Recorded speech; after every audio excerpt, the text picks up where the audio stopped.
तुम्ही सगळे मजेत ना? मी पण मजेत. तर चला आज मी बनवते, म्हटलं आज काहीतरी संडे काहीतरी स्पेशल बनवावं मस्त असं झणझणीत.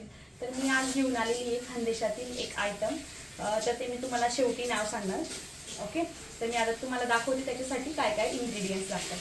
तर आधी मीठ आहे, नंतर जिरा, मोहरी, हळद, तीळ, धना पावडर, डाळ्यांचं कूट, नंतर लगेच चटणी, खसखस, हिंग, शेंगदाण्याचं कूट, आलं लसणाची पेस्ट, कोथिंबीर, खोबऱ्याचं कीस आणि कांदा.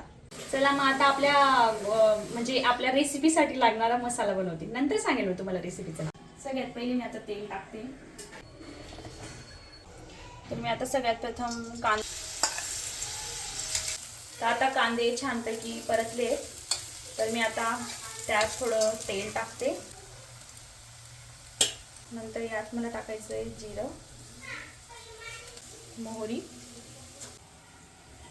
यात मी टाकते एव्हरेस्टचं थोडं हिंग, नंतर यात मी टाकते थोडी आलं लसूणची पेस्ट, मिक्स करून घेते. तर यात मी घालते 2 स्पून खसखस, नंतर मी टाकते 1 चमच हळदी पावडर, नंतर मी ती ना थोडी भाजून घेतलेली आहे. ओके, सो मी आता ती टाकते 2 स्पून. नंतर डाळ आता मी थोड्या भाजून घेतल्या होत्या, नंतर मिक्सरमधून थोडं मी एक राऊंड घेऊन घेतला मिक्सरचा. त्याच्यानंतर मी टाकते त्यात 2 स्पून. ओके, शेंगदाण्याचं कूट मिक्स करून घेते. तर मसाला आपला मस्तपैकी तयार झालेला आहे. तर यात मी थोडी कोथिंबीर घालते.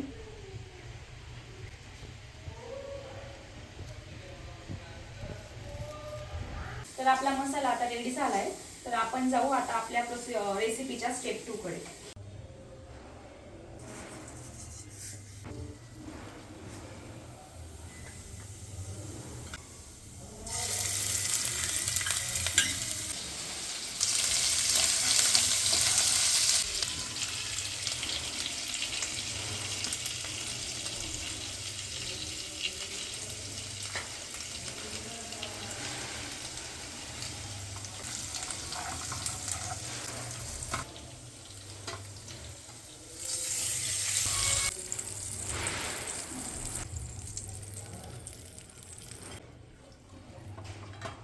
मस्त उकडी फुटली का मग बेसन पीठ घालायचं त्यात, आणि नंतर त्याला मस्तपैकी मिक्स करायचं बेसन पीठला. जेवढं तुम्हाला लागेल तेवढं तुम्ही टाका आणि त्याला मिक्स करत राहा.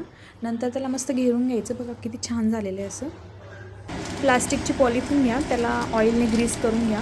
नंतर तुम्ही ते पिठाचा गोळा टाका. नंतर आपण जसं चपाती लाटतो तसं तुम्ही लाटून घ्या. त्याला लाटलं गेलं का जो मसाला तयार केला आहे तो मी त्यात टाकते. मसाला थोडा जास्त टाका, म्हणजे खाताना खूप टेस्टी लागतं. नंतर काय करायचं की प्लास्टिकचा जो पेपर आहे ना त्याला असं आपण फोल्ड करत जायचं प्रॉपरली. फोल्ड केलं का मग नंतर तुमचा एक रोल तयार होणार. रोल तयार झाला का तुम्ही चाकूला ऑइलने ग्रीस करून घ्या. नंतर ते कट करा. तर फायनली मी तुम्हाला आता सांगते रेसिपीचं नाव, सातपुरची पाटोडी. तर तुम्हाला थाळी कशी वाटली तर तुम्ही कमेंटमध्ये नक्की सांगा. चला मग आता चहाचा टाईम झाला आहे म्हणून मी आता चहा ठेवला. मग आता सगळ्यांना चहा देते. मग आता थोडं म्हटलं चला कुठेतरी बाहेर जाऊन फिरून यायला पाहिजे, म्हणून मी आली आहे वैष्णोदेवी धामला. हे अकोडी इथे खूप छान असं मंदिर आहे आणि गुफा तर इतकी सुंदर आहे की खूप जास्त. म्हणजे तुम्हाला पण खूप आवडेल, तर तुम्ही नक्की व्हिजिट करा वैष्णोदेवी धाम. ओके, तुम्ही बघा, मी तुम्हाला दाखवते. तरी थोडंफार जेवढं कव्हर करता येईल तेवढं मी दाखवते तुम्हाला.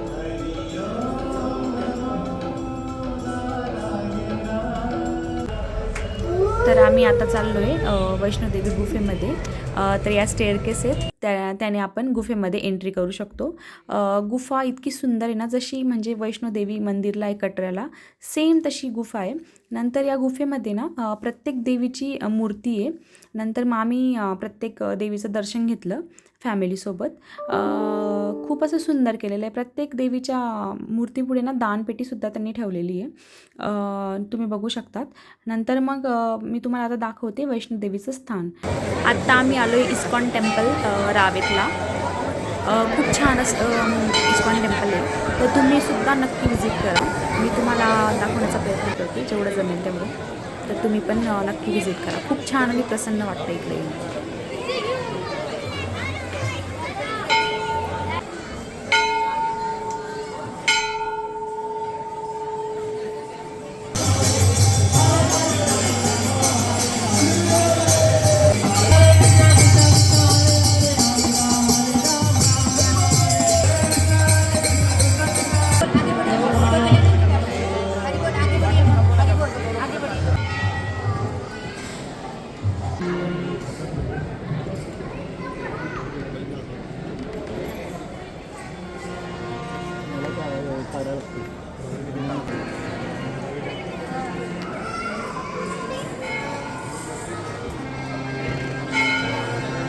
मला थोडं पूजेचं साहित्य आणि बाळकृष्णासाठी ड्रेस घ्यायचा होता, तर म्हणून मग मी या शॉपमध्ये आली.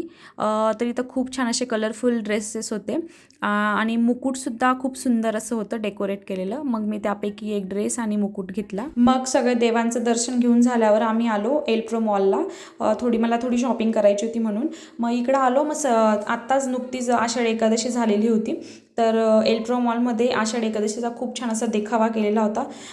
इथं ना खूप असं छान दृश्य घेतलं होतं त्यांनी, म्हणजे वारकरी पण दाखवलं त्यांनी. बघा ट्रक किती सुंदर दाखवलेले आहेत. खूप छान वाटत होतं ते बघायला. ॲक्च्युली बसेस घेतलेल्या आहेत, नंतर पालखी घेतलेली आहे.